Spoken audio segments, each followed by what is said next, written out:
चलिए सभी लोग जो है आप लोग लाइव आ जाइए और कमेंट कीजिए आवाज़ आ रहा है कि नहीं, यस या नो कमेंट कीजिए।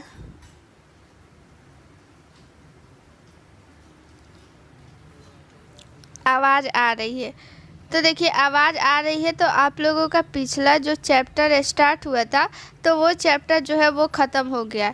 तो आज हम लोग ऑब्जेक्टिव क्वेश्चन करेंगे। पिछला चैप्टर आप लोग कमेंट कीजिए कि आप लोग को समझ में आया था कि नहीं, और फिर जो है हम लोग ऑब्जेक्टिव करेंगे। उस चैप्टर का ऑब्जेक्टिव नहीं है, ये जो है सब मिक्स क्वेश्चन है। बहुत लोग का जो मतलब ये था कि केवल थ्योरी ही कराया जाएगा क्या, तो थ्योरी नहीं कराया जाएगा, थ्योरी के साथ साथ में ऑब्जेक्टिव क्वेश्चन भी कराया जाएगा। जब भी जो चैप्टर ख़त्म हो रही है तो उसके बाद ख़त्म होने के बाद आप लोगों को ऑब्जेक्टिव का भी क्लास मिलेगा। उस चैप्टर का नहीं है, ये जो है मिक्स क्वेश्चन है।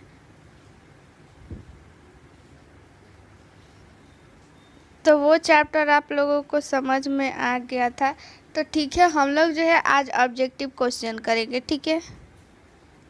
पिछला जो भी चैप्टर पढ़ाई हो रहा है तो आप लोग ज़रूर से ज़रूर रिवीजन कीजिए, ताकि आप लोगों को जो है आप लोग रिवीजन कीजिएगा तभी आप लोगों को याद रहेगा। ठीक है, चलिए स्टार्ट करते हैं। चलिए, हमारा फर्स्ट क्वेश्चन है, हाँ मिडवाइफरी का ही हम लोग क्वेश्चन करेंगे। मिडवाइफरी का ही ऑब्जेक्टिव सारा क्वेश्चन है, सारा चैप्टर से ये जो है मिक्स क्वेश्चन है। तो चलिए फर्स्ट क्वेश्चन हम लोग स्टार्ट करते हैं। बहुत ही इम्पोर्टेंट क्वेश्चन है ये सारा क्वेश्चन जो है। चलिए फर्स्ट क्वेश्चन स्टार्ट करते हैं। आप लोग को क्वेश्चन दिख रहा है कि नहीं, आप लोग कमेंट कीजिए, यस या नो लिखिए कि आप लोगों को क्वेश्चन दिख रहा है कि नहीं। चलिए क्वेश्चन दिख रहा है, तो हमारा फर्स्ट क्वेश्चन है, निषेचित डिंब का अंतरकाशी आरोपण पूरा होता है। डिंब मतलब डिंब से यहाँ से मतलब है एग। तो निषेचित अंड जो होता है वो कहाँ पे आरोपण होता है और कब आरोपण होता है। यहाँ पे सिर्फ और सिर्फ क्वेश्चन ये है कि कब आरोपण होता है। तो हमारा ऑप्शन नंबर फर्स्ट है 5वां दिन, ऑप्शन नंबर बी है 11वां दिन, ऑप्शन नंबर सी है 20वां दिन और ऑप्शन डी है दूसरा दिन। तो इसमें से आप लोग कमेंट कीजिए आंसर कि क्या होगा। ये अभी ठीक है, ये पढ़ाया नहीं गया है, कमेंट कर रहे हैं कि नहीं पढ़ाया गया है, नहीं पढ़ाया गया है, अभी जो है आप लोग को पढ़ाया जाएगा। लेकिन बहुत लोगों का ये था कि आप लोग जो है आप ऑब्जेक्टिव क्वेश्चन भी कराइए, तो वही ऑब्जेक्टिव क्वेश्चन कराया जा रहा है। मिक्स क्वेश्चन है, ये सारा इम्पोर्टेंट क्वेश्चन है, इसीलिए आप लोग इसका आंसर दीजिए और ध्यान से पढ़िए। तो ऑप्शन जो है सब लोग तुक्का लगा रहे हैं, कोई ए बी सी डी करके दे रहे हैं। तो देखिए इसका आंसर क्या हो जाएगा, ऑप्शन नंबर बी 11वां दिन। तो देखिए इसका जो है हम लोग डिटेल जानते हैं कि आखिर क्वेश्चन क्या बोल रहा है। तो देखिए क्वेश्चन में बोल रहा है निषेचित डिंब का अंतरकाशी आरोपण पूरा होता है। पूरा होता है यानी कि कब होता है, तो 11वां दिन में पूरा हो जाता है। और देखिए निषेचित अंड, चलिए आप लोगों को फिगर में दिखाते हैं। तो देखिए आप लोग यहाँ पे ये वाला फिगर देखिए, ये क्या है, ये है ओवरी यानी कि अंडाशय, ये है फैलोपियन ट्यूब। फैलोपियन ट्यूब को इंग्लिश में क्या हिंदी में क्या बोलते हैं, तो इसका हिंदी नाम आप लोग कमेंट कीजिए कि फैलोपियन ट्यूब को क्या बोलते हैं हिंदी में।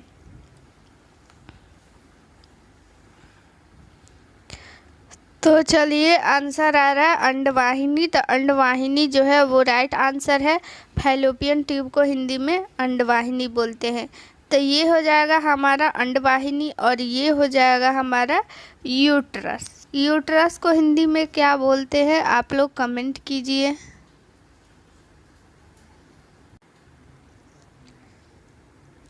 सभी लोग जो है इसका आंसर बताइए कि यूट्रस को क्या बोलेंगे हिंदी में। तो देखिए इसका हिंदी नाम है गर्भाशय। आंसर सही है।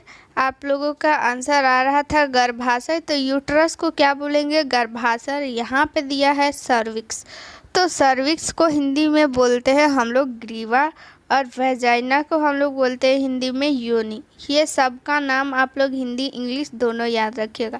तो देखिए यो ओवरी से जो है ये अंड निकलता है यानी एग निकलता है, और इधर से आप लोग को वेजाइना से यूट्रस से होते हुए फैलोपियन ट्यूब में स्पर्म जाता है, और फिर ये एग जो है इधर से निकल के फैलोपियन ट्यूब में मिलता है, यानी फैलोपियन ट्यूब में ही ये दोनों मिलते हैं। इन लोगों का संयोजन होता है, और उसके बाद से संयोजन होने के बाद 11वां दिन जो जाइगोट, ये संयोजन जब अंड और स्पर्म जो है संयोजन कर लेते हैं यानी संलयन हो जाते हैं, तो ये जो है हमारा अंड नहीं कहलाता है बल्कि ये कहलाता है जाइगोट। इसको हिंदी में बोलते हैं युग्मनज। युग्मनज, ठीक है। तो ये हमारा बन जाता है युग्मनज, और ये युग्मनज जो है फैलोपियन ट्यूब से होते हुए 11वां दिन यूट्रस में आकर आरोपित हो जाता है। आरोपित मतलब कि यहीं पे ये इम्प्लांटेशन इसका हो जाता है, और फिर यहीं पे जाइगोट का जो है वृद्धि और विकास होता है, और फिर फीटस का निर्माण होता है। फीटस मतलब भ्रूण, भ्रूण का निर्माण होता है, यहीं पे डेवलप होकर ये बच्चा बनता है। तो आप लोगों को ये समझ में आया कि नहीं? पूरा प्रोसेस आप लोग कमेंट में बताइए कि आप लोग को समझ में आया है कि नहीं। बस इसमें जो है इतना ही समझना है। चलिए कमेंट आ रहा है कि फिर से बताइए, तो चलिए फिर से बता देते हैं ये कि ये देखिए ये हो जाएगा ओवरी यानी अंडाशय। अंडाशय से क्या? अंडाशय, तो आशय अंडाशय इसमें आ रहा है, तो इसमें क्या रहता है? अंड रहता है यानी एग रहता है। तो ये एग जो है फैलोपियन ट्यूब यानी कि अंडवाहिनी से निकलकर, देखिए एक चीज़ और आप लोग बताइए, फैलोपियन ट्यूब की लंबाई कितनी होती है? आप लोग सभी लोग कमेंट में बताइए कि फैलोपियन ट्यूब की लंबाई कितनी होती है।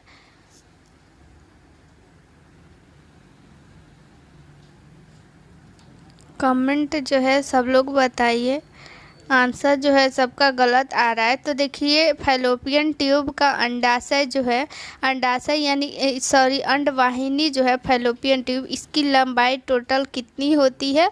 लगभग 10 सेंटीमीटर, लगभग 10 सेंटीमीटर होती है। और इसका व्यास जो होता है वो कितना होता है? 1 mm होता है। कितना होता है? 1 mm व्यास होता है, और लंबाई टोटल 10 सेंटीमीटर होता है। आप लोग याद रखिएगा, इम्पोर्टेंट क्वेश्चन है, एग्जाम में आ सकता है कि फैलोपियन ट्यूब की लंबाई कितनी होती है, तो वो होती है 10 सेंटीमीटर। कितना होती है? 10 सेंटीमीटर, और व्यास होता है 1 mm आप लोग याद रखिएगा। तो देखिए अंडाशय यानी ओवरी से यहाँ से अंड निकलकर फैलोपियन ट्यूब में गया, और फिर फैलोपियन ट्यूब में एग जो है और स्पर्म दोनों जो है संलयन करते हैं। उसके बाद से जब ये जाइगोट बन जाता है तो 11वां दिन फैलोपियन ट्यूब यानी अंडवाहिनी से निकलकर ये यूट्रस यानी गर्भाशय में आकर इम्प्लांटेशन हो जाता है, यानी कि आरोपित हो जाता है। तो आप लोग कमेंट कीजिए तो फिर से कि समझ में आया कि नहीं, ताकि हम लोग अगला क्वेश्चन में चले। चलिए अब आप लोग को समझ में आ चुका है, आप लोग बोल रहे हैं कि समझ में आ गया, तो चलिए दूसरा क्वेश्चन देख लेते हैं। तो ये हमारा था फर्स्ट क्वेश्चन। अब हम लोग चलते हैं सेकंड क्वेश्चन में। सेकंड क्वेश्चन आप लोग ध्यान से पढ़िए। देखिए यहाँ पे परिपक्व अपरा में रक्त का आयतन लगभग होता है, यानी परिपक्व अपरा, अपरा को हम लोग जो है ये हिंदी में लिखा हुआ है, इंग्लिश में प्लेसेंटा बोलते हैं, ठीक है, प्लेसेंटा। तो ये जो है परिपक्व प्लेसेंटा यानी मैच्योर प्लेसेंटा का रक्त का आयतन पूछ रहा है। इसका आयतन आप लोग बताइए कि कितना होता है। उसमें जो रक्त होता है तो रक्त का आयतन कितना होता है, यानी कहने का मतलब ये है कि उसमें कितना रक्त होता है लगभग में बताना है। तो हमारा ऑप्शन नंबर फर्स्ट है 500 ml, और ऑप्शन नंबर बी है 150 ml, ऑप्शन नंबर सी है 1000 ml। 1000 ml मतलब 1 लीटर और 50 ml। तो इसका राइट आंसर क्या हो जाएगा? आप लोग सभी लोग कमेंट कीजिए कि इसका राइट आंसर क्या होगा।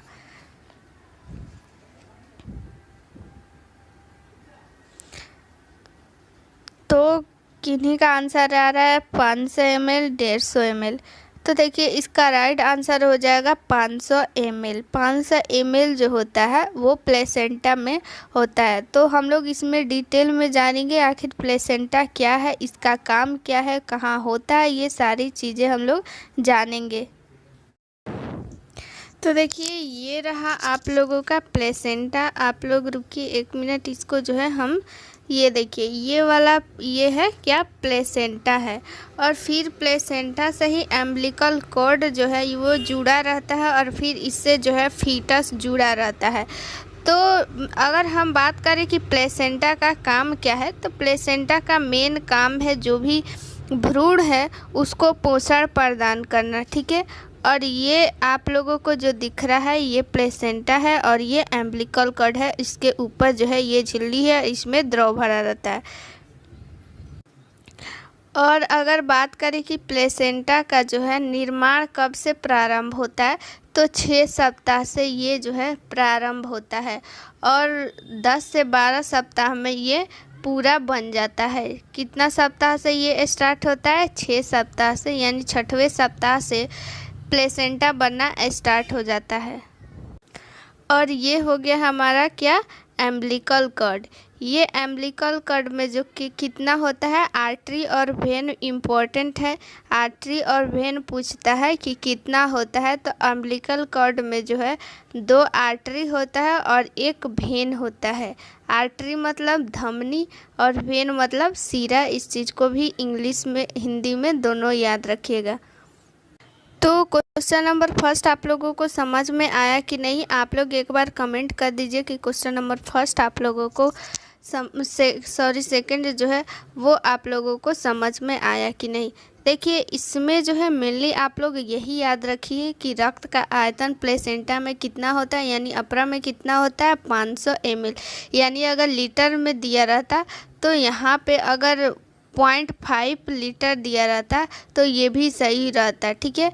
तो इस चीज़ को भी आप लोग याद रखिएगा। तो आप लोग कमेंट कीजिए कि आप लोगों को ये समझ में आया है कि नहीं। सेकंड नंबर क्वेश्चन आप लोग को समझ में आया है कि नहीं, आप लोग कमेंट कीजिए। चलिए समझ में आ गया है तो अगला क्वेश्चन देख लेते हैं। अगला क्वेश्चन क्या कहता है? अगला क्वेश्चन भी है इम्पॉर्टेंट, इसी से प्लेसेंटा से ही रिलेटेड है। प्लेसेंटा जो आप लोगों को हम दिखाए और फिर एक झिल्ली था ऊपर, उसी में क्या भरा रहता है? एम्बिलिकल कॉर्ड, एमनियोटिक द्रव भरा रहता है।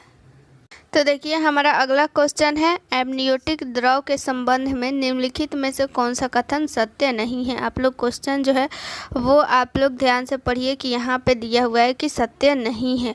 तो परिपक्वता में यह लगभग 600 से 800 ml हो जाती है, कि यह प्रकृति में क्षारीय होती है, कि विशिष्ट गुरुत्व लगभग 1.011 होता है, कि निकट अवधि में इसका रंग सुनहरा हो जाता है। इसका राइट आंसर जो है आप लोग कमेंट में कीजिए कि राइट आंसर इसका क्या हो जाएगा। सभी लोग इसका आंसर दीजिए।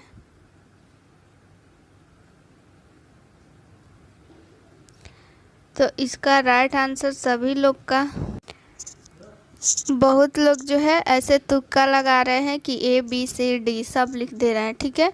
तो इसका आंसर आप लोग का डी हो जाएगा, क्योंकि देखिए यहाँ पे सत्य नहीं है, यानी पूछ रहा है कौन गलत है, तो ये गलत है। इसका रंग जो है वो चेंज जो है सुनहरा रंग नहीं होता है, और ये जब मैच्योर हो जाता है तो 600 से 800 ml हो जाता है।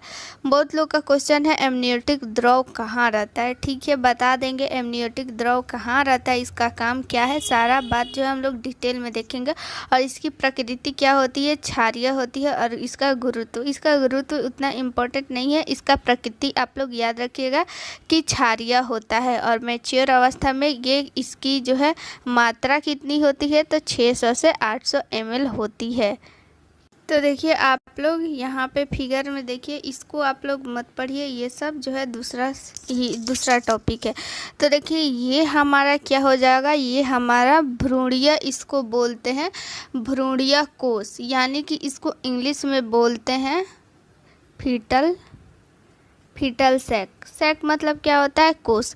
तो यही भ्रूणीय कोश होता है। इस भ्रूणीय कोश में ही प्लेसेंटा होता है, एम्बिलिकल कॉर्ड होता है और भ्रूण होता है, और इसमें जो है वो एम्बिलिकल जो है द्रव भरा रहता है, यानी कि क्या, एमनियोटिक फ्लूइड भरा रहता है। ठीक है, क्या भरा रहता है, एमनियोटिक फ्लूइड, यानी कि द्रव भरा रहता है। फ्लूइड मतलब क्या हो गया, द्रव।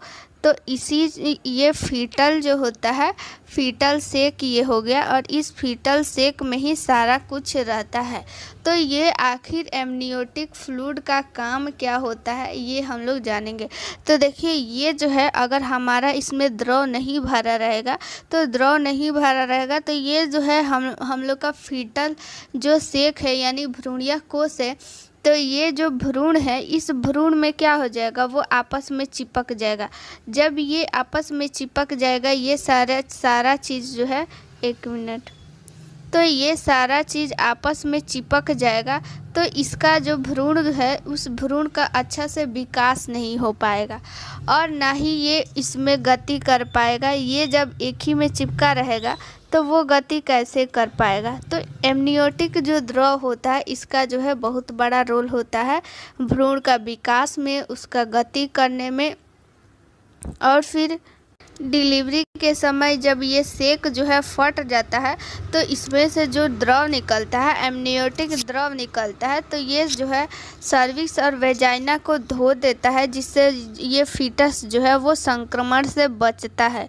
तो ये फीटस को जो है वो संक्रमण से बचाने के लिए यानी इन्फेक्शन से बचाता भी है। इस चीज़ को भी आप लोग याद रखिएगा। इसका द्रव का आयतन जो है हर जो है सप्ताह पे अलग अलग होता है। ऐसे जो है प्रतिदिन अगर बात करें कि प्रतिदिन भ्रूण द्वारा कितना उत्सर्जित ये इसमें ये द्रव रहता है, तो आखिर ये द्रव आता कहाँ से है, तो ये द्रव जो है फीटस से भी आता है और कुछ माँ से भी, तब ये जाकर दोनों से मिलकर तब ये एमनियोटिक द्रव बनता है। और प्रतिदिन फीटस कितना द्रव ये उत्सर्जित करता है, तो ये 400 से 1200 ml, और फिर इसमें से जो है 200 से 500 जो द्रव होता है भ्रूण द्वारा निगल भी लिया जाता है। तो इस तरह से इसका आयतन जो है वो नियम जो है इसका अपने अनियमितता को कारण जो भी है वो बनाए रखता है, और इसमें जो भी आयतन होता है यानी कि जो भी लिक्विड भरा रहता है वो उसमें बना रहता है कंटिन्यूअसली।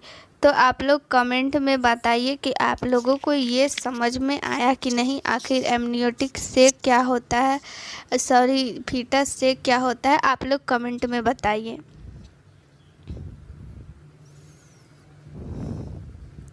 चलिए, बहुत लोगों का आंसर आ रहा है कि यस, और कोई आंसर कोई बोल रहे हैं ठीक से कि फिर से बताइए। तो ठीक है, फिर से बताते हैं। देखिए ये जो है आप लोगों को दिख रहा है, ये 2 लेयर से बना रहता है। ये 2 लेयर जो है आगे जब चैप्टर आएगा तो इसके बारे में डिटेल में बताएंगे। तो अभी फ़िलहाल ये जान लीजिए, इसको मेम्ब्रेन भी बोलते हैं, यानी झिल्ली आप लोग समझ लीजिए। इस झिल्ली को हम लोग क्या बोलेंगे, फीटल सेक, यानी कि भ्रूणीय कोश। इस भ्रूणीय कोश में क्या रहता है, भ्रूण रहता है, एमनियोटिक द्रव रहता है, इसमें ये द्रव भरा रहता है, ये जो है ये खाली जो स्थान है इसमें द्रव भरा रहता है। और फिर ये हमारा क्या हो गया, ये प्लेसेंटा हो गया, और इसी में क्या रहता है, एम्बिलिकल कॉर्ड रहता है। यहाँ पे आप लोग देखिए, तो ये सारी चीज़ें जितनी भी है दिख रही है, ये सारी चीज़ें भ्रूणीय कोश में रहता है। और ये हम लोग यहाँ पे पढ़ रहे थे एमनियोटिक फ्लूइड के बारे में, यानी एमनियोटिक द्रव के बारे में।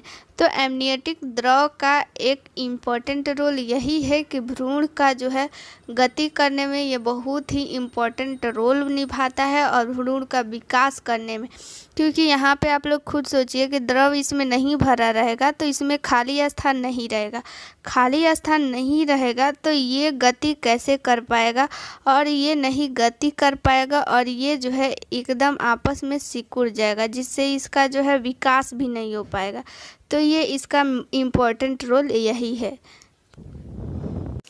तो आप लोग कमेंट में बताइए कि आप लोगों को समझ में आया कि नहीं। आप लोग जल्दी से यस या नो कमेंट कीजिए ताकि अगला क्वेश्चन हम लोग पढ़ सके। अगला क्वेश्चन चौथा नंबर क्वेश्चन है, आप लोग तब तक कमेंट कीजिए। सभी लोग एक बार जो है आप लोग बता दीजिए कि आप लोगों को समझ में आया है कि नहीं।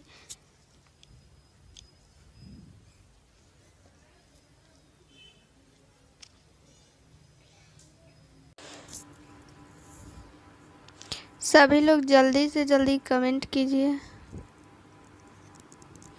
तो देखिए सब लोग को समझ में आ गया है, तो आगे चलते हैं। चौथा नंबर क्वेश्चन क्या कहता है, परिपक्वता के बाद एमनियोटिक द्रव का रंग होता है। तो एमनियोटिक द्रव का जो है वो रंग कैसा होता है यही पूछ रहा है। तो इसका ऑप्शन नंबर फर्स्ट है पीला एस्ट्रो, ऑप्शन नंबर बी है गोल्डन, और सी है हरा पीला, और ऑप्शन नंबर डी है गहरा भूरे रंग का। तो इसका आप लोग कमेंट में आंसर दीजिए कि आंसर इसका क्या होगा। इन चारों में से इसका राइट आंसर आप लोग बताइए कि क्या होगा।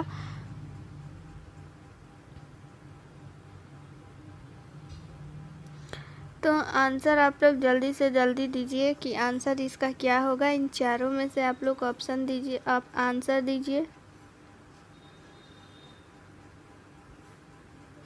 तो देखिए आंसर जो है सबका अलग अलग आ रहा है, तो इसका राइट आंसर क्या हो जाएगा, ऑप्शन नंबर सी हो जाएगा, हरा पीला।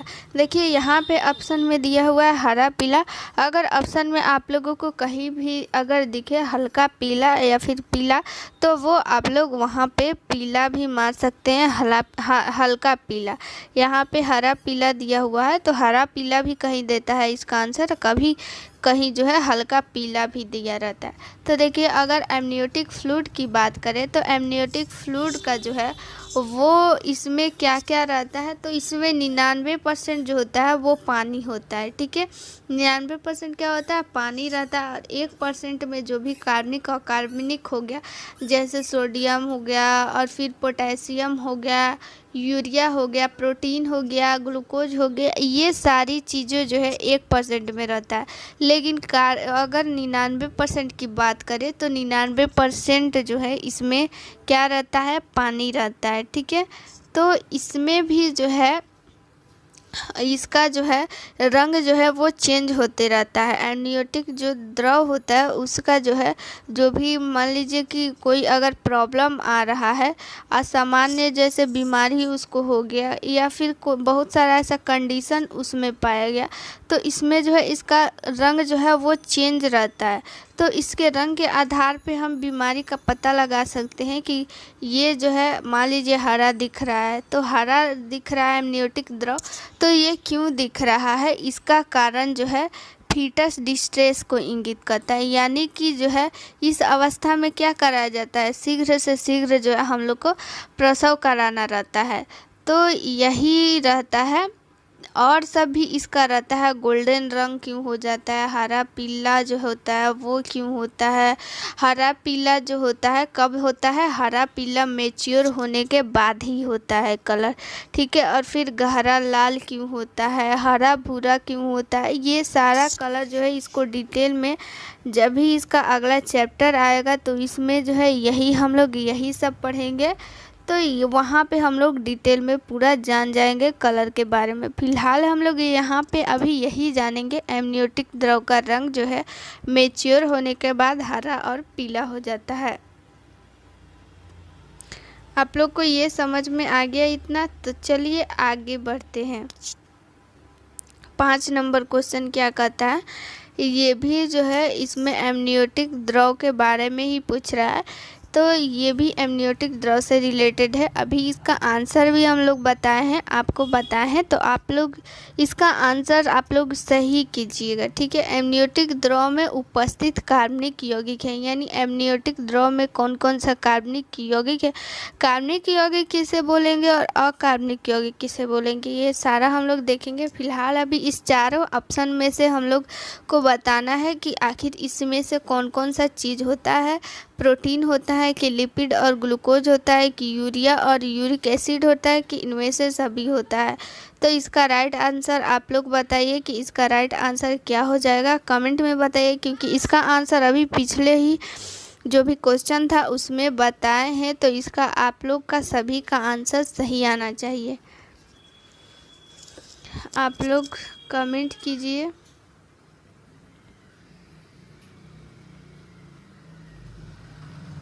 तो देखिए लगभग सभी लोग का आंसर जो है वो सही आ रहा है, तो इसका आंसर सभी लोग का आ रहा है ऑप्शन नंबर डी। तो इसका आंसर सही है, ऑप्शन नंबर डी ही होगा, क्योंकि हम बताए थे आप लोग को इसमें प्रोटीन होता है और फिर क्या होता है, ग्लूकोज होता है। तो यहाँ पे आप लोग कैसे जानिएगा कि कार्बनिक यौगिक किसे बोलेंगे, तो देखिए वैसा यौगिक जिसमें कार्बन होता है उसे कार्बनिक यौगिक बोलते हैं, और वैसा यौगिक जिसमें कार्बन नहीं होता उसे क्या बोलेंगे, अकार्बनिक यौगिक। जैसे हम लोग यहाँ पे हम लोग बात करें ग्लूकोज का, तो ग्लूकोज का सूत्र क्या होता है, C6H12O6। ये ग्लूकोज का या फार्मूला हो गया, फार्मूला इसका याद रखिएगा ग्लूकोज का C6H12O6, ठीक है। तो इसमें क्या आ गया, कार्बन आ गया, तो इसी को हम लोग कार्बनिक यौगिक बोलेंगे। लेकिन यहाँ पे हम लोग बात करें सोडियम, सोडियम का आप लोग फार्मूला बताइए, कमेंट में आंसर कीजिए कि सोडियम का फार्मूला क्या होता है, सूत्र क्या होता है, उसको किससे सिंबल किससे इंगित करते हैं, आप लोग इसको कमेंट में बताइए। तो सही है आंसर इसका क्या हो जाएगा, Na। इसमें आप लोगों को कहीं भी कार्बन दिख रहा है यानी C दिख रहा है, नहीं दिख रहा है, तो अ मतलब अ किसी के आगे लग जाता है तो वो हम लोग समझते हैं कि अ मतलब होता है नहीं, तो अकार्बनिक यानी कार्बन उसमें नहीं रहना चाहिए। तो क्या हो जाएगा, सोडियम हो जाएगा, क्लोरीन हो जाएगा, पोटेशियम हो जाएगा, ये सारा चीज़ क्या हो जाएगा, अकार्बनिक हो जाएगा। लेकिन कार्बनिक का अगर हम लोग कहीं भी बात करेंगे तो कार्बनिक में उसमें C आ जाएगा यानी कार्बन आ जाएगा। तो आप लोगों को ये क्वेश्चन समझ में आया कि नहीं, आप लोग कमेंट कीजिए। तो समझ में आ गया, तो चलिए अगला हम लोग क्वेश्चन ये देख लेते हैं। अगला क्वेश्चन क्या कहता है, इसका ऑप्शन जो है वो ज़्यादा है तो इसको थोड़ा सा जूम कर लेते हैं। चलिए अब क्वेश्चन पढ़ देते हैं हम। देखिए क्वेश्चन क्या कहता है कि निम्नलिखित में से कौन सा वाक्य असत्य है, यानी कौन सा वाक्य गलत है, यही हम लोग को बताना है। गर्भावस्था के दौरान गर्भाशय का आकार बढ़ जाता है कि परिपक्वता समय पर गर्भाशय का वजन 200 से 800 ग्राम हो जाता है। मल्टीपेरा गर्भाशय की स्थिति आमतौर पर उल्टी होती है कि 36वें सप्ताह के बाद गर्भाशय का आकार गोलाकार हो जाता है। इसका राइट आंसर आप लोग कमेंट में दीजिए कि इसका राइट आंसर क्या होगा, क्या हो जाएगा। तो क्या होगा इसका राइट आंसर, आप लोग कमेंट में दीजिए क्या हो जाएगा, ऑप्शन नंबर बी। तो इसका आंसर हो जाएगा ऑप्शन नंबर बी, यानी कि परिपक्वता के समय गर्भाशय का वजन 200 से 800 ग्राम नहीं होता है, बल्कि जब मैच्योरिटी होती है यानी कि जब परिपक्वता आ जाती है उस समय तक 0.9 जो है ग्राम तक केजी तक यहाँ पे बढ़ जाता है, यानी 900 ग्राम जो है वो इसका वज़न बढ़ जाता है। और नॉर्मल अगर बात करें कि नॉर्मल कितना ग्राम का गर्भाशय होता है, तो 50 से 80 ग्राम इसका जो है नॉर्मल वज़न होता है। लेकिन जब गर्भावस्था के दौरान इसका वज़न कितना बढ़ जाता है, 0.9 केजी, यानी 900 ग्राम तक वज़न इसका बढ़ जाता है। तो ये इसमें से ऑप्शन नंबर बी जो है वो गलत हो जाएगा।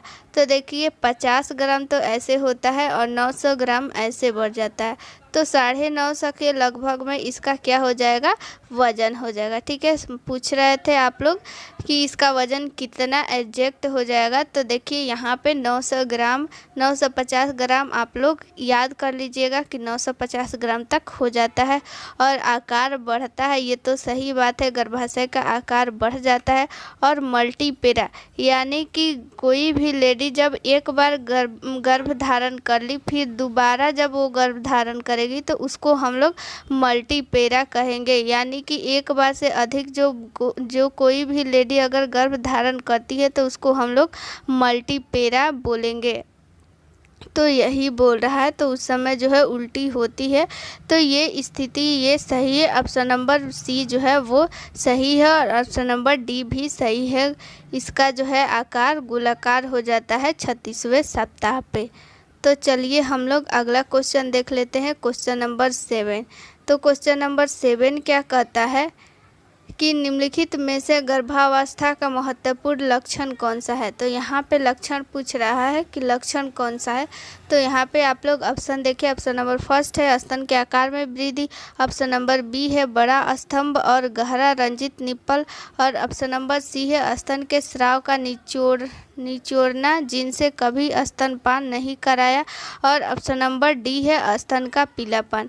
तो इसका राइट आंसर आप लोग कमेंट में दीजिए कि इसका राइट आंसर क्या होगा। सभी लोग कमेंट कीजिए कि इसका आंसर क्या हो जाएगा। इसका महत्वपूर्ण लक्षण पूछ रहा है कि लक्षण क्या है, तो यानी कि इस ऑप्शन में से कौन सा सही है यही पूछ रहा है।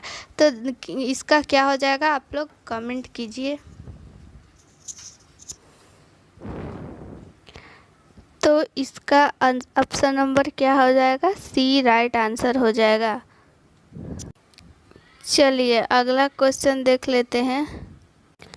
अगला क्वेश्चन हमारा क्वेश्चन नंबर 8 है। तो क्वेश्चन नंबर 8 जो है आप लोगों को सभी को पिछले क्लास में पढ़ाया गया है, तो इसका आंसर आप लोग ज़रूर से ज़रूर सही आंसर दीजिएगा। और क्वेश्चन क्या कहता है कि सबसे आम और आदर्श पेल्विक क्या है। तो एंड्रॉयड है कि गाइनेकॉइड है कि पेलोइड है कि एंथोरोपोइड है, क्या है इसका राइट आंसर सभी लोग दीजिए। इसको जो है बहुत अच्छा से डिटेल में पढ़ाया गया है, तो इसका राइट आंसर दीजिए सभी लोग कमेंट में। ए होगा कि बी होगा कि सी होगा कि डी हो जाएगा, क्या इसका राइट आंसर होगा। आप लोग इसको कमेंट में आंसर दीजिए। तो लगभग सभी का इसका जो है आंसर सही आ रहा है। क्या हो जाएगा इसका right answer, option number B gynaecoid pelvic जो होता है सबसे उसको आदर्श पेल्विक माना जाता है। तो चलिए अब क्वेश्चन नंबर 9 देख लेते हैं। क्वेश्चन नंबर 9 क्या कहता है कि गर्भावस्था के दौरान रक्त की मात्रा में कुल कितनी वृद्धि होती है। यानी कि गर्भावस्था के दौरान रक्त की मात्रा कितनी वृद्धि होती है यही बताना है। तो ऑप्शन नंबर फर्स्ट में है 100 ml, ऑप्शन नंबर बी है 2000 ml, ऑप्शन नंबर सी है 150 यानी 1500 ml, और ऑप्शन नंबर डी है 500 ml। तो इसका राइट आंसर भी आप लोग इसको कमेंट में दीजिए।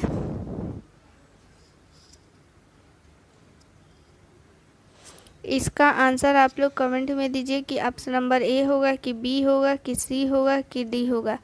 तो इसका क्या हो जाएगा राइट आंसर। आप लोग का ये जो है ज़्यादातर लोग का आंसर गलत आ रहा है।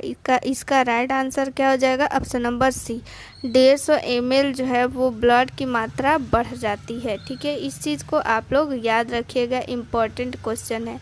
अगला क्वेश्चन क्या कहता है, क्वेश्चन नंबर 10, वह हार्मोन जो फॉलिकुलर स्टिमुलेटिंग हार्मोन की निरंतर गतिविधि के लिए आवश्यक है। फॉलिकुलर स्टिमुलेटिंग हार्मोन यानी कि इसका क्या हो जाएगा FSH। FSH पूछ रहा है कि जो हार्मोन होता है वो क्यों आवश्यक होता है। तो इसका राइट आंसर आप लोग दीजिए, option number A progesterone, option number B estrogen की थायरॉक्सिन की LH। इसका राइट आंसर आप लोग दीजिए कमेंट में कि क्या हो जाएगा। इसका राइट आंसर ए होगा कि बी होगा कि सी होगा कि डी होगा। आप लोग इसका राइट आंसर दीजिए। तो इसका क्या हो जाएगा right answer, option number B हो जाएगा एस्ट्रोजन। यानी एस्ट्रोजन के हार्मोन जो होता है उस स्राव के लिए कौन जिम्मेवार होता है? एफएसएच। एफएसएच का फुल फॉर्म क्या होता है? Follicle stimulating hormone. और ये एफएसएच जो होता है वो हार्मोन को स्रावित कौन करता है? तो मस्तिष्क में जो एक पिट्यूटरी ग्लैंड होता है, पिट्यूटरी ग्लैंड को और क्या बोलते हैं? मास्टर ग्लैंड भी बोलते हैं। मस्तिष्क में पाया जाता है, मास्टर ग्लैंड बोलते हैं उसको। उसी से जो होता है एफएसएच हार्मोन स्रावित होता है। और ये एफएसएच हार्मोन जो होता है वो एस्ट्रोजन को स्रावित करता है। एस्ट्रोजन जो होता है वो क्यों ज़रूरी होता है? तो एस्ट्रोजन जो होता है वो ओवरी में एग बनाने में और फिर ओव्यूलेशन में यानी अंडोत्सर्ग में एस्ट्रोजन हमारा बहुत ही इम्पोर्टेंट रोल निभाता है। तो ये आप लोग को समझ में आया कि नहीं? आप लोग कमेंट में आंसर दीजिए कि आप लोगों को ये समझ में आया कि नहीं। आखिर एफएसएच जो होता है वो कहाँ से स्रावित होता है? आप लोग कमेंट में बताइए कि एफएसएच जो होता है वो कहाँ से स्रावित होता है। सही है, आंसर सबका आ रहा है। क्या आ रहा है? Pituitary gland. तो पिट्यूटरी ग्लैंड से ही हमारा एफएसएच हार्मोन स्रावित होता है। और पिट्यूटरी ग्लैंड कहाँ पाया जाता है? मस्तिष्क में। ये चीज़ भी हम लोग याद रखेंगे। पिट्यूटरी ग्लैंड को मास्टर ग्लैंड भी बोलते हैं। ये एग्ज़ाम में बहुत बार पूछा गया है। तो चलिए सबको समझ में आ गया है। तो 11 नंबर क्वेश्चन देख लेते हैं। 11 नंबर क्वेश्चन क्या कहता है कि गर्भावस्था के दौरान हार्मोन उत्पन्न के पावर हाउस के रूप में कार्य करने वाली संरचना, यानी गर्भावस्था के दौरान हार्मोन उत्पन्न होता है तो वो पावर हाउस के रूप में कौन वाली संरचना है जो कार्य करती है? तो ऑप्शन नंबर फर्स्ट है कार्पस ल्यूटियम की नाल की गर्भाशय की स्तन। तो इसका राइट आंसर क्या हो जाएगा? ये ऑप्शन नंबर डी। तो ऐसे ही आप लोग काट दीजिएगा। इसका जो है ये हार्मोन उत्पन्न करने में ये इसमें उतना रोल इम्पोर्टेंट नहीं है। तो ये 3 में से ही आप लोग ऑप्शन नंबर में से बताइए कि इसका ऑप्शन नंबर क्या हो जाएगा? नाल। नाल हो जाएगा। बहुत लोग का ऑप्शन आ रहा था गर्भाशय यानी यूट्रस। तो यूट्रस नहीं होगा, नाल होगा। क्यों? क्योंकि ये नाल को क्या बोलते हैं हम लोग? Umbilical cord. उसी से ज़्यादातर हार्मोन जो होता है ये नाल से ही स्रावित होता है। ठीक है, इस चीज़ को हम लोग याद रखेंगे। नाल को आप लोगों को हम दिखाए फिगर में कहाँ होता है। और चलिए अगला क्वेश्चन देख लेते हैं। एसजीजी का प्रमुख जो होता है जैविक कार्य क्या है?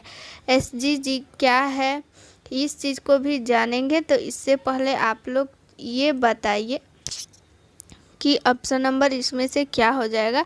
गर्भावस्था के 6ठे सप्ताह तक कार्पस ल्यूटियम का रख रखाव करता है, कि मातृ थायराइड ग्रंथि को उत्तेजित करता है, कि स्तन के आकार में वृद्धि करता है, कि योनि की अतिवृद्धि करता है। तो इसका राइट आंसर आप लोग बताइए क्या हो जाएगा? इसका राइट आंसर क्या हो जाएगा? ऑप्शन नंबर ए, यानी गर्भावस्था के जब 6ठा सप्ताह हो जाता है उस समय कार्पस ल्यूटियम का रख रखाव करता है।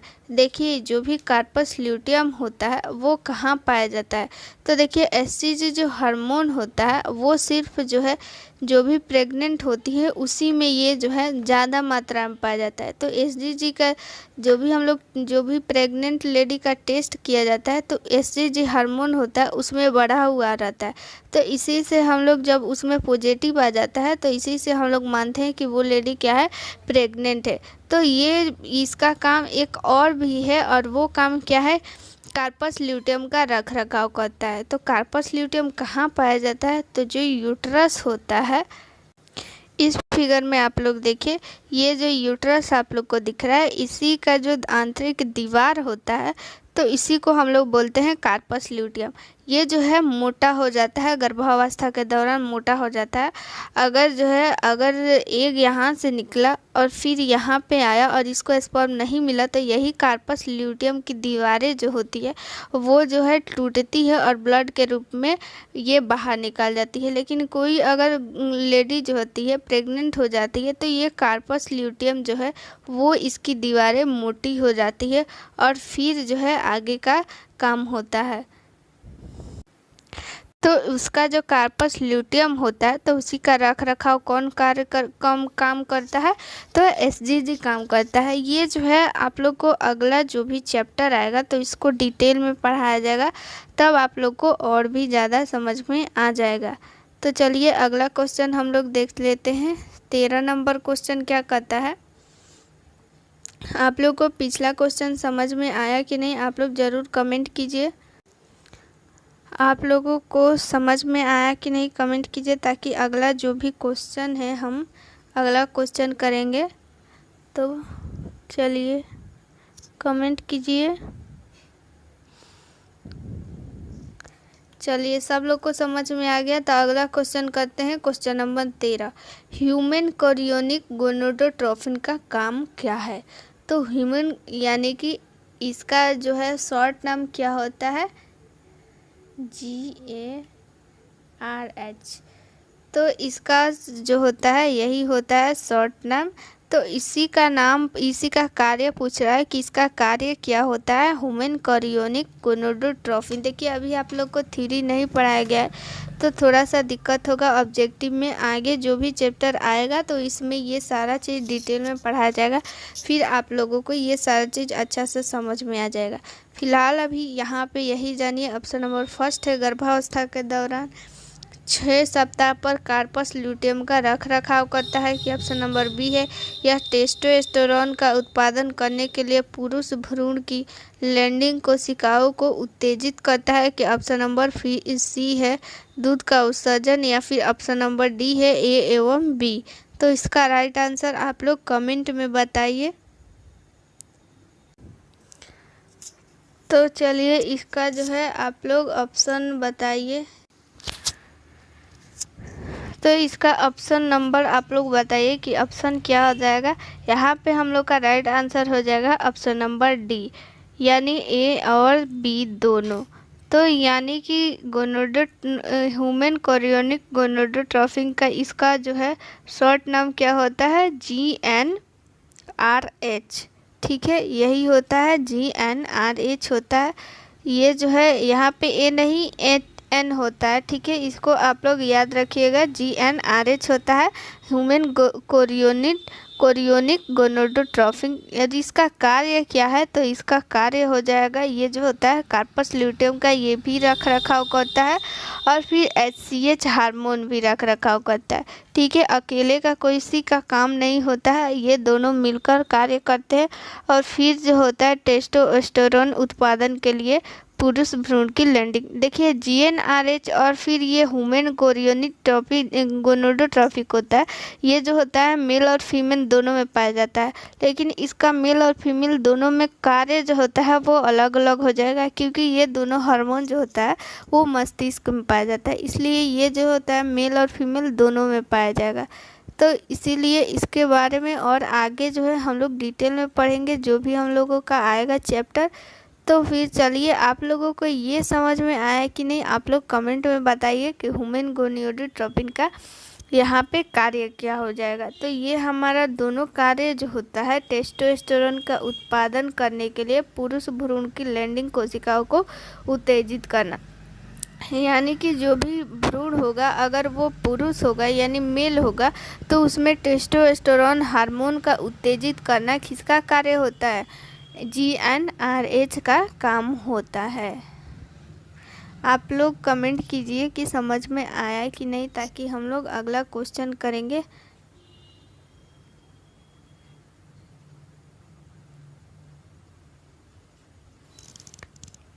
चलिए ठीक है, समझ में आ गया। तो हम लोग 14 नंबर क्वेश्चन करते हैं। रक्त में HCG का मान अधिकतम किसके बीच पहुंचता है, यानी कि ब्लड में HCG का अधिकतम मान बताना है कि कब पहुंच जाता है, कब होता है HCG का मान अधिकतम। गर्भावस्था के 10 से 30 दिन, गर्भावस्था के 60 से 70 दिन, गर्भावस्था के 4 से 6 महीना की गर्भावस्था के 4 से 5 दिन।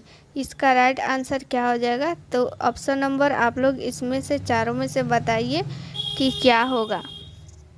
तो इसका क्या हो जाएगा हमारा right answer, option number B, यानी 60 से 70 दिन हमारा राइट आंसर हो जाएगा।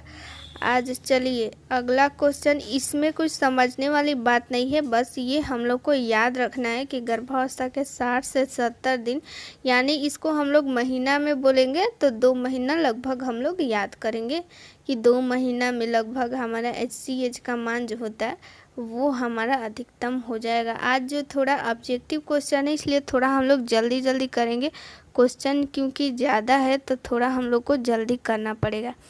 चलिए, निम्नलिखित में से कौन सा गर्भावस्था का उच्चतर चाप विकार है? जब भी हम लोग अगला क्वेश्चन जब चैप्टर आते जाएगा ना, ये सारा क्वेश्चन हम लोगों को क्लियर होते चला जाएगा।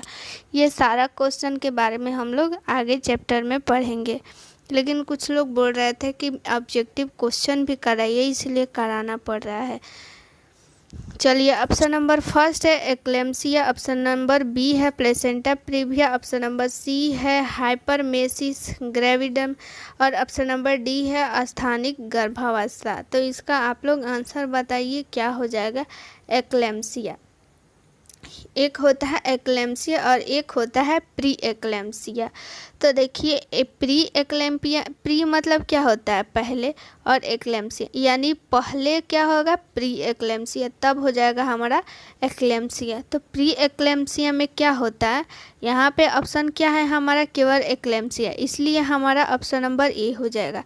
तो ये क्वेश्चन क्या बोल रहा है कि गर्भावस्था का उच्च यानी कि गर्भावस्था में जब हमारा जो होता है बीपी वो हाई हो जाता है, बीपी हाई हो जाता है, तो वो क्या कहलाएगा कि वो लेडी एक्लेम्सिया है, यानी वो लेडी एक्लेम्सिया की कैटेगरी में आ जाएगी, यानी उसको हम लोग बोलेंगे उसको एक्लेम्सिया है। यानी कि बीपी हम जब भी हाई हो जाएगा, जो भी लेडी प्रेग्नेंट है तो उसको हम लोग बोलेंगे एक्लेम्सिया है। और फिर एक होता है प्री एक्लेम्सिया, और इसमें जो होता है एक्लेम्सिया में बीपी हाई के साथ साथ जो होता है वो पैरों में सूजन भी हो जाता है।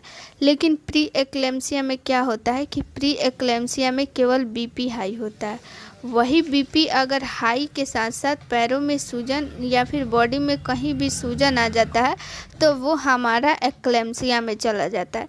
यानी प्री एक्लेम्सिया में क्या हो जाएगा? हमारा केवल बीपी हाई हो जाएगा, और बीपी हाई के साथ साथ सूजन अगर आ गया तो वो एक्लेम्सिया की कैटेगरी में हो जाएगा।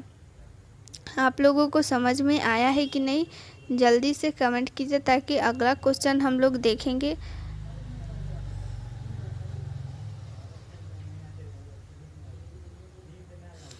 चलिए, समझ में आ गया है। अगला क्वेश्चन देख लेते हैं। गर्भावस्था के दौरान निम्न में से कौन सा हार्मोन अतिवृद्धि और स्तन की नलिकाओं के प्रसार के लिए जिम्मेदार है? यानी कि हमारा ऑप्शन नंबर फर्स्ट है एस्ट्रोजन, ऑप्शन नंबर सी है HCG, ऑप्शन नंबर यहाँ पे देखिए ऑप्शन नंबर गलत है, यहाँ पे पहले बी होगा, यहाँ पहले उसके बाद सी होगा। तो ऑप्शन नंबर सी है प्रोजेस्टेरोन, ऑप्शन नंबर डी है टेस्टोस्टेरोन।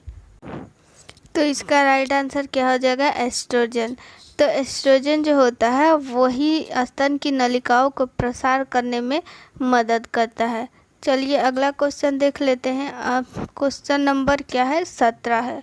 क्वेश्चन नंबर 17 क्या कर रहा है कि गर्भकालीन आयु की गणना कैसे की जाती है, यानी कब की जाती है, कब से की जाती है? ठीक है, तो ऑप्शन नंबर फर्स्ट है पहले मासिक धर्म का पहला दिन, पहली माहवारी का आखिरी दिन, आखिरी माहवारी का पहला दिन कि आखिरी माहवारी का 14वां दिन। तो इसका सभी लोग आंसर दीजिए कि क्या हो जाएगा आंसर इसका। ऑप्शन नंबर ए होगा कि बी होगा कि सी होगा कि डी होगा? तो क्या हो जाएगा हमारा? ऑप्शन नंबर सी, आखिरी माहवारी का पहला जो दिन होता है उसी से गर्भकालीन की आयु की गणना की जाती है। आखिरी माहवारी का पहला दिन, इस चीज़ को हम लोग याद रखेंगे, ये क्वेश्चन इम्पोर्टेंट है। ठीक है, चलिए अगला क्वेश्चन देख लेते हैं। क्वेश्चन नंबर 18 कि गर्भावस्था के दौरान गर्भाशय गिरिवा का जो होता है नरम होना क्या कहलाता है? तो ऑप्शन नंबर फर्स्ट है जैकमियर का लक्षण, ऑप्शन नंबर बी है ओस्डियर का लक्षण, ऑप्शन नंबर सी है गुडेल का लक्षण, ऑप्शन नंबर डी है हैंगर का लक्षण। तो क्या हो जाएगा हमारा ऑप्शन नंबर? इसमें से ए होगा कि बी होगा कि सी होगा कि डी होगा? तो ये हमारा हो जाएगा ऑप्शन नंबर सी, गुडेल का लक्षण। जब गर्भावस्था की ग्रीवा हो जाती है, ग्रीवा यानी कि सर्विक्स, यानी सर्विक्स जब वो सॉफ्ट हो जाती है यानी नरम हो जाती है गर्भावस्था के दौरान, तो इस साइन को हम लोग गुडेल का साइन बोलते हैं। ठीक है। और जैकमियर का लक्षण किसे बोलेंगे? तो जैकमियर का लक्षण जो होता है योनि का जो श्लेष्म में होता है, यानी कि योनि में जो भी लिक्विड टाइप का जो एक पदार्थ होता है, तो वो जो होता है काला गहरा नीला रंग का हो जाता है, तो इसी को हम लोग जैकमियर लक्षण बोलेंगे। अगर यहाँ पे दिया है ओसिंडर लक्षण, तो ओसिंडर लक्षण किसे बोलेंगे? जब देखिए 8 सप्ताह पे जो वेजाइना होता है, वेजाइना होती है, यानी कि वेजाइना को हिंदी में क्या बोलते हैं?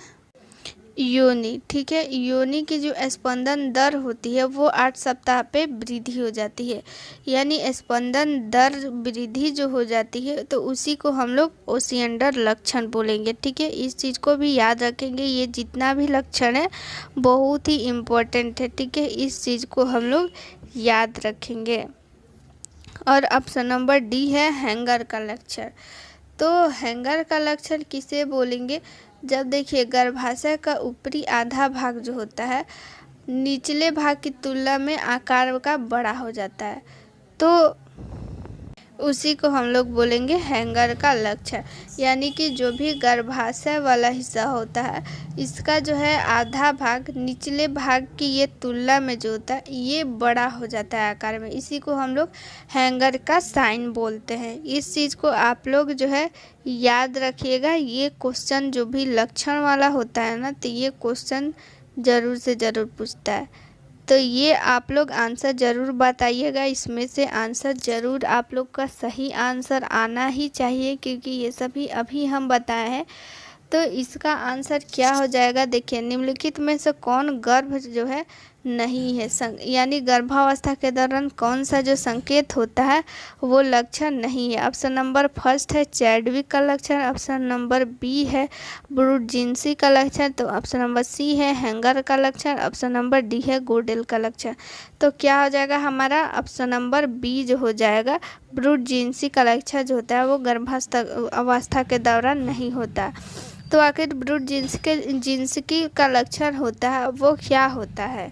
तो देखिए, तो यहाँ पे आप लोग देखिए ये ब्रुडजिन्स्की का जो साइन होता है, जब भी कोई ये बच्चा में नहीं होता है, ये बड़ों में भी होता है, तो उसको जब लेटाया जाता है और लेटा के जब उसको गर्दन को हम लोग ऊपर उठाएंगे तो इसका पैर जो होता है ये वाला पैर, तो ये ऑटोमेटिकली यानी अपने आप ही जो होता है ये पैर भी उठ जाता है, सिर के साथ साथ इसका पैर भी उठ जाता है।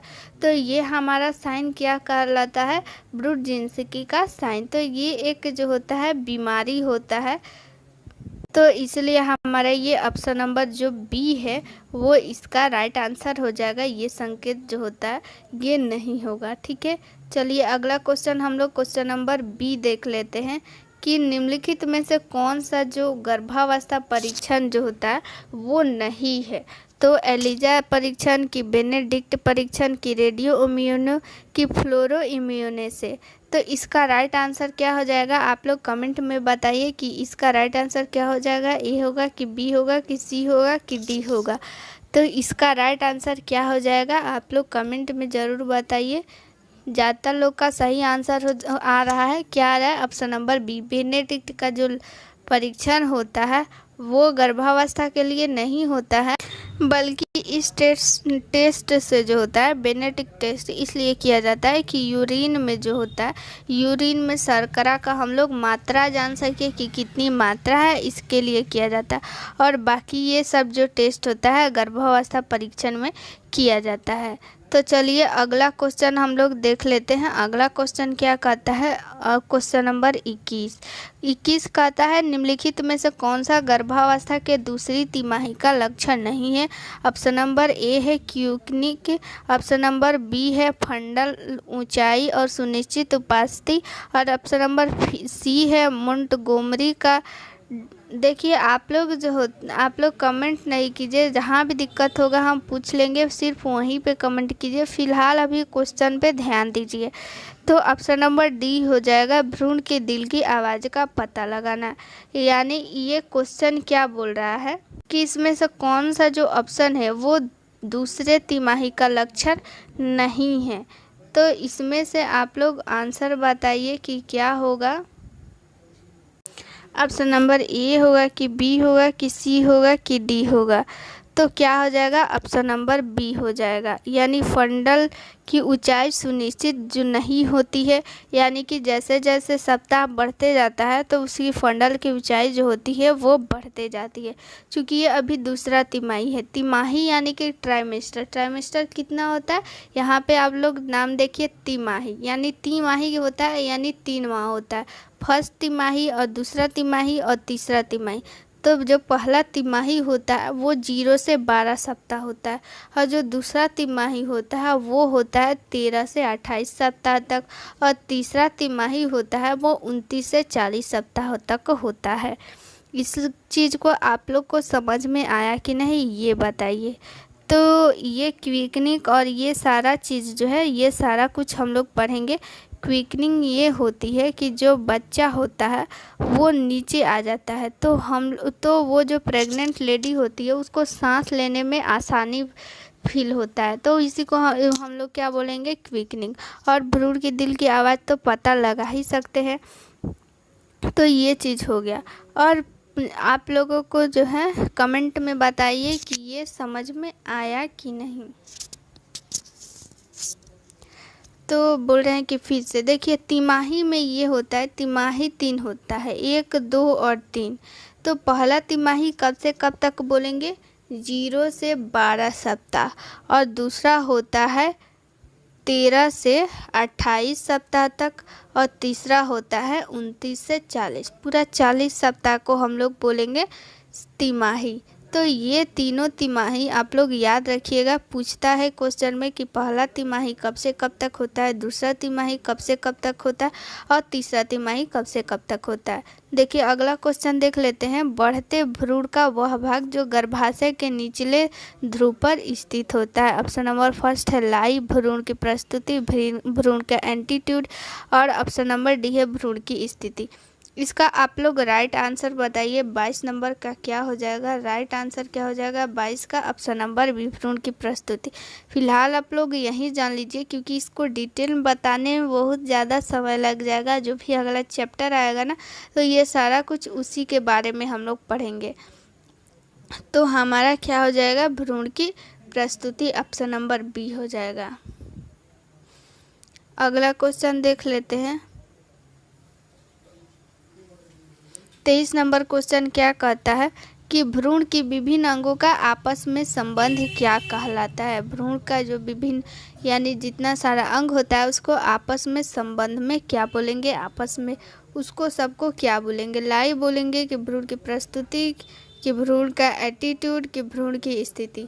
तो इसका राइट आंसर क्या हो जाएगा, ऑप्शन नंबर सी हो जाएगा, भ्रूण की एटीट्यूड।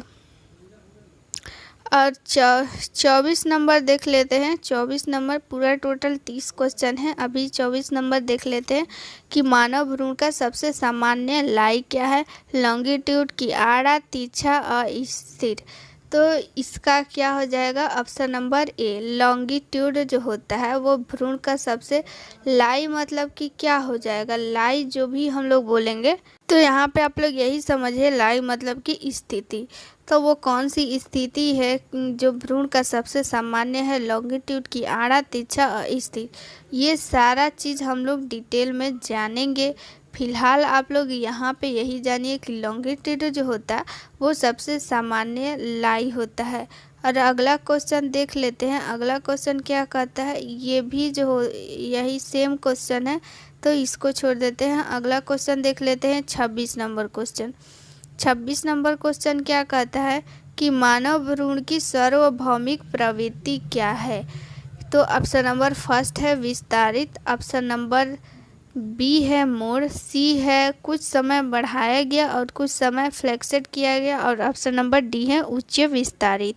तो इसका राइट आंसर हो जाएगा मोड़। यानी जो भी भ्रूण होता है उसकी सार्वभौमिक प्रवृत्ति क्या होता है, मोड़ होता है। क्वेश्चन नंबर 27 देख लेते हैं। एक महिला जो गर्भवती हो गई है लेकिन उसने कभी जीवित बच्चा को जन्म नहीं दिया है तो उसे क्या बोलेंगे। ऑप्शन नंबर फर्स्ट है नलीपेरा, न्यूलीग्रेडा, मल्टीपेरा कि परपूरा। इसका आप लोग आंसर दीजिए, क्या हो जाएगा। ऑप्शन नंबर इसमें से ए, बी, सी कि डी हो जाएगा, क्या हो जाएगा। तो ऑप्शन नंबर फर्स्ट हो जाएगा नुल्लीपेरा। तो यहाँ पे नल्लीपेरा भी लिखता है, नल्लीपेरा होगा। तो ये हमारा जब भी कोई महिला होती है वो गर्भवती हो गई है लेकिन जीवित बच्चा को जन्म नहीं दी है तो उसको नल्लीपुरा बोलेंगे। लेकिन जो भी अगर जीवित बच्चा को जन्म दे देगी तो उसको हम लोग क्या बोलेंगे, मल्टीपेरा बोलेंगे। ठीक है, अगला क्वेश्चन देख लेते हैं। अगला क्वेश्चन क्या कहता है कि एक महिला जिसने एक बच्चे को जन्म दिया है वो क्या कहलाएगी। प्रीमीपेरा कि मल्टीपेरा कि नुलीग्रेविडा कि प्रीमीग्रेविडा। तो इसको हम लोग क्या बोलेंगे, आप लोग इसका आंसर कमेंट में ज़रूर दीजिए कि क्या बोलेंगे। कि जब कोई जो महिला होती है उसने एक बच्चा को ही जन्म दिया है तो उसको क्या बोलेंगे। सही आंसर आप लोग का सही आ रहा है प्रीमीपेरा। और जो एक बच्चे को जन्म दी है उसको पेरा। और जो भी एक भी बच्चे को नहीं, जीवित बच्चा को जन्म नहीं दी है तो उसको नीलीग्रेविडा और नुलीग्रेविडा। और जो भी एक से अधिक बच्चे को जन्म देगी तो उसको हम लोग बोलेंगे मल्टीपेरा। यानी जीवित बच्चे को जन्म देगी तभी बोलेंगे हम लोग। एक बच्चे को, जीवित बच्चे को जन्म देगी तो उसे क्या बोलेंगे, प्रीमीपेरा। लेकिन एक से अधिक जीवित बच्चे को जन्म देगी तो उसको हम लोग बोलेंगे मल्टीपेरा। लेकिन जीवित बच्चे को जन्म नहीं दी है यानी गर्भावस्था धारण की है तो उसको हम लोग क्या बोलेंगे, नुलीग्रेविडा। चलिए अगला क्वेश्चन देख लेते हैं। और ये हमारा जो होता है ये लास्ट क्वेश्चन है हमारा। तो देखिए हमारा लास्ट क्वेश्चन क्या कहता है कि प्रसव पूर्व सलाह में शामिल है, यानी प्रसव पूर्व सलाह क्या देना चाहिए। तो ऑप्शन नंबर फर्स्ट है कि माँ को प्रतिदिन 300 कैलोरी जो होता है वो अतिरिक्त लेने के लिए प्रोत्साहित करेंगे। कि माता को प्रतिदिन आयरन और फॉलिक एसिड की गोली खाना चाहिए टेटनस ऑक्साइड की टीकाकरण के लिए। इसमें से आप लोग आंसर दीजिए कि आप लोग जो होता है आप लोग क्या सलाह दीजिएगा प्रसव पूर्व। आप लोग इसका राइट आंसर ज़रूर बताइए कमेंट में। बहुत ही इजी क्वेश्चन है प्लस में इम्पोर्टेंट क्वेश्चन है कि प्रसव पूर्व सलाह जो होता है वो कौन सा जो इसमें से इम्पोर्टेंट है। ऑप्शन नंबर ए होगा कि बी होगा कि सी होगा कि डी होगा। तो क्या हो जाएगा, ऑप्शन नंबर डी सही का आंसर। सभी का आंसर बिल्कुल सही है, ऑप्शन नंबर डी ही होगा। उसको जो होता है प्रतिदिन आयरन और फॉलिक एसिड लेना चाहिए, टेटनस ऑक्साइड का टीका भी लेना चाहिए। और जो भी वो प्रतिदिन जितना कैलोरी एक नॉर्मल जो होता है इंसान होता है उससे 300 ग्राम अधिक उसको बोलना चाहिए कि उसको अतिरिक्त कैलोरी लेना चाहिए और उसको उतना ज़रूरी होता है। प्लस में और क्या क्या उसको सलाह देंगे, प्लस में उसको कैल्शियम के लिए भी सलाह देंगे। और जो भी वो पोषण ले रही है वो जो होता है वो हेल्दी होना चाहिए, फास्ट फूड नहीं होना चाहिए। ये सारी चीज़ें प्रसव पूर्व सलाह देंगे। तो चलिए आज का क्लास जो होता है वो ख़त्म हो गया। और अगला जो भी हम लोग चैप्टर पढ़ेंगे वो हम लोग थ्योरी पढ़ेंगे। ये अभी हम लोग थ्योरी नहीं पढ़े थे इसीलिए उतना ज़्यादा दिक्कत हुआ। लेकिन जब हम लोग इसको थ्योरी पढ़ लेंगे ना फिर ये आप लोग क्वेश्चन देखिए आप लोग को कितना इजी लगेगा। सब क्वेश्चन आप लोग को आता रहेगा, सारा क्वेश्चन आप लोग खुद से बनाइएगा। तो चलिए थैंक यू।